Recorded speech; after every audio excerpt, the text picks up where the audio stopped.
As I drove home in the middle of the night, a crying woman covered in blood came running out of the forest. I saw her only milliseconds before she left the thick grove of trees on my right. Her eyes were wide and uncomprehending, her mouth open in a perpetual shriek, her clothes torn into rags, but otherwise, she was beautiful and young. I saw only the merest glimpse of a slender white leg before I instinctively turned the steering wheel all the way to the left, trying not to hit her. At the speed I was going, and with the constant rain falling down from the sky, I quickly lost control of the car. I missed her by mere inches as I swerved into the oncoming lane where, thankfully, no cars were coming. In slow motion, I saw the road pass by and then start to rise up to meet me as the car began to flip. I felt like I was in the air for minutes, but in reality it was likely only fractions of a second. Then the car landed, the black pavement rushing up to meet me, and my vision turned to blackness. I woke up suddenly in a white room, the walls seemingly made of high-intensity LED lights. They were so bright and white that it almost hurt to look at them. I squinted my eyes slightly, and they began slowly adjusting to the overwhelming white light surrounding me. I stood up and looked around, rising off of a bed made of some kind of light. "Where am I?" I asked. No one answered. I began to walk forward, and a building began to materialize around me suddenly, the white light all draining out of the bottom of the room like water running down a drain. I was in a castle, in the entryway, looking out massive black gated doors. I looked behind me and saw the bed was just a bench with flat pillows inscribed with roses and cherubs. The castle seemed to stretch forever in a straight line, hallways with endless mahogany doors disappearing into a point in the horizon. No one moved in the rooms or the hallways. Outside, birds chirped pleasantly, and a tropical sweet-smelling breeze blew past me. I turned my attention back to the front gate, deciding to go outside. As soon as I stepped outside the shade of the castle, a blazing sun warmed me. I instinctively put my arm above my eyes to dim the summer light. As my pupils constrained and I was able to see better, I realized that the light overhead was not coming from a sun, but many eyes looking down at me from the sky. They all sent out some light of their own, brighter than a moon, but far dimmer than the actual sun. I could look up at them and see them moving around, the pupils dilating and constricting as each eye focused on something new. They stayed in constant motion, and there were thousands of them covering the sky with white sclera, gray, purple, and green irises, and constantly flicking pupils as far as my eye could see. "Those are the eyes of God," a voice said behind me. I turned and saw a beautiful woman there holding out her hands towards me. She had green eyes that shone like emeralds and a sweet melodic voice that instantly calmed me. "You are in heaven. You did it, you beautiful child." She came over and put a hand on my cheek. It burned with her touch, sending waves of happiness through my body. As I looked closer at her, I realized she had on platinum armor and a scabbard with an obsidian sword handle sticking out of the top. Tiny diamonds and emeralds decorated both the scabbard and the handle. "This isn't like I imagined heaven to be," I said. Looking at the trees all around us, they were covered in silver and gold, rising up hundreds of feet into the sky. They stood like skyscrapers, swaying slightly to and fro, as the tropical breeze blew the smell of fruits and ocean through the air. At the top, I saw what looked like people moving around, flying even, but they were so high up I could barely make them out, even when I squinted. "Well, the truth is," she said, her smile widening from ear to ear, showing off dozens of sharpened, blood-soaked teeth, her voice deepening and turning into a hissing gargle. "God killed himself to make this world, and your world and everything in between." She brought her other hand up, and now the waves of pleasure that I felt were replaced with burning pain as she scratched me with huge talons that had suddenly exploded out of her fingers. Her skin began to blacken, but the eyes stayed green, expanding into circles of luminous viridescent light between folds of black rotted skin. Massive black wings unfurled behind her, squirming with millions of maggots that constantly fell to the ground, writhing as they tried to return home. The smell of the wings made me gag, reminding me of a combination of burning rubber and rotting roadkill. I screamed, clutching my cheek and feeling blood running down in rivulets. I turned, running away from this monster as fast as I could. The eyes above me seemed to move faster, as if they had been agitated. At that moment, 4 people rushed from the forest waving swords and crossbows. They barely seemed to notice me, focusing entirely on the female shapeshifter behind me. She hissed at them like a snake, sending her long, forked tongue flicking out of her mouth and pulling her glowing sword from its scabbard. With a battle cry that made my ears ring, she rushed forward, slicing off the head of the man in front. I saw it fly across the air in slow motion, the man's body falling to its knees. He still had a look of surprise in his eyes when his head landed a few feet to the left of his body on the tropical white sands of the ground. The others wasted no time, using the female's distraction with the front sword-wielding man to attack her ferociously.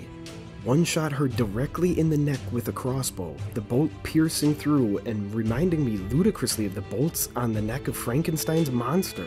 She screamed with rage and pain as another rushed her from the left, swinging a massive broadsword at her jaw. Time seemed to slow down as the sword connected, cutting through the skin of the monster easily.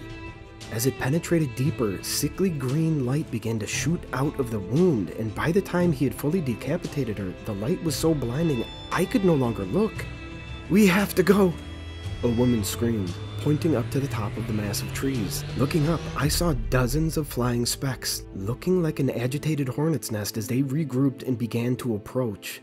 As I squinted my eyes, I realized they were more of the black-skinned monstrosities, coming to the aid of the one this group of humans had just killed. I doubted whether they'd be able to help her, as one glance at her body showed me her head hung on only by the spine and the associated ligaments and flesh in the back of the neck. She didn't move anymore, and the sickening green light had all evaporated. The maggots still swarmed, however, and voraciously began to move from the wings to the rest of the body. The woman grabbed my arm, forcing me to run with her into the forest. The rest of the group was ahead of us. I heard the shrill battle cry of the monsters flying landing behind us, but the woods were growing thicker and constant sharp turns of the leading members of our group would make it harder to find us. After a couple minutes of running, the shrieking and screaming falling further and further behind us, the man in front stopped suddenly.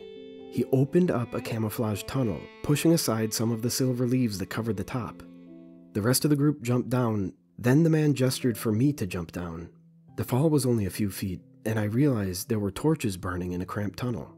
I walked forward, hearing the man close the door and land just behind me, pushing me forward. We quickly came to a room with a massive long table down the middle of it. Dozens of swords, crossbows, daggers, and tridents covered it, all seeming to glow with their own soft silver light. At the nearest end, the table was cleared and chairs were set up around a steaming pot. A chubby man ladled out bowls of delicious-smelling stew, smelling of mint, rosemary, potatoes, and beef. He motioned for us to come sit down and eat. I hadn't realized it until then, but I was absolutely ravenous. They introduced themselves, and we sat down to eat. They poured delicious-smelling wines from crystal pitchers, and I ate the beef stew and drank red wine as they told me everything. "This is heaven," the chubby man said, sitting down on the bench across from me and pouring himself a glass of wine. "Or at least it used to be. This isn't heaven like most people think of it anymore. Remember, I don't know all of this absolutely, but I've heard most of it from the angels and the others who have been here a long time, so at least most of it is true." "You mean that shape-shifting monster?" I began. He nodded. "Those are the angels. They have become rabid and evil over the last few billion years, but I'm getting ahead of myself. Nearly 14 billion years ago, God killed himself to create the universe. He cut himself open and let an eternal amount of mass, energy, and consciousness pour out of his body, an action which became known to us as the Big Bang. All of this matter had nowhere to go within God's body, so it created our universe instead. Now, God dying isn't like you or me dying, you understand. God dies very, very slowly. It's like he has been bleeding out this entire time, but now is truly close to death. In our universe's time, maybe another 1,000 years at most, and he will be gone. Once he goes, the entire universe as we know it will go too. It will instantly turn into blackness once the light of his consciousness no longer lights the stars and worlds of our universe. These angels here, they got an idea that if they fed the human souls in heaven to God's mouth, he would live slightly longer, and it seems to be working. Every time they feed him a few thousand souls, he seems to heal slightly. But he is still dying. At most, they may delay the end by a few centuries, but even that seems doubtful. The man shook his face, his jowls shaking slightly.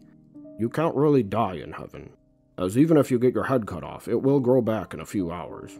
But if they feed you to God's mouth, then you do, in essence, die. Your consciousness is digested by God, and it is fed throughout his body, dissipating into eternity within him. Where is God's mouth? I asked, and all the people around the room looked at each other, a sour expression on their faces. It is at the end of heaven, the chubby man said, his eyes downcast. It is a horrible thing to behold. Trillions of gnashing teeth, endless insects infesting it and screaming in unison. Since his body began to fall apart, the insects of heaven have really begun to consume his flesh. I think it's driving God insane. A lot of terrible things in our world might arise from his insanity and dying. The world wars, the death camps, the mass killings by communists, but that is just speculation. I don't know that for sure. At that moment, I heard a loud crash outside. Shouts and running from above us made everyone deathly silent. The hidden trap door leading down to us was flung open and angels began pouring down the opening, carrying swords and crossbows. They instantly attacked, dozens more coming from behind them. They slashed at the chef. He absurdly raised his wineglass in front of him as if that would stop the sword flying down towards his skull, but instead it cleaved his face in two, and he fell backwards. Within seconds, everyone except me was moaning, dying or dead on the ground. I instinctively picked up my wooden bowl, spilling stew all over myself and the floor. The angels began to pull the hacked-up bodies of the others they had just murdered out, then approached me, their dead black eyes staring daggers at me as I backed against the dirt wall of the hidden shelter. Just as they had all surrounded me, and one was raising his sword to cut me open, I began to hear sounds that didn't fit. Clear.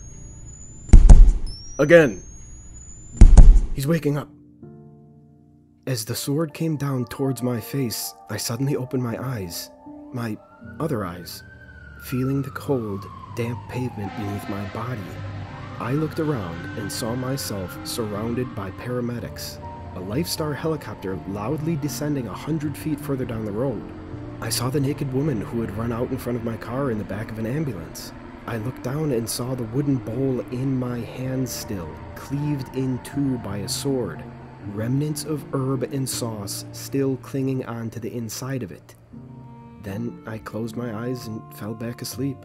The doctors at the hospital told me I had been clinically dead for 5 minutes. Apparently the woman I had almost hit was the latest victim of a serial killer. She had escaped him and ran blindly into the road out of mortal terror. I didn't blame her in the least. I was simply glad I didn't hit her.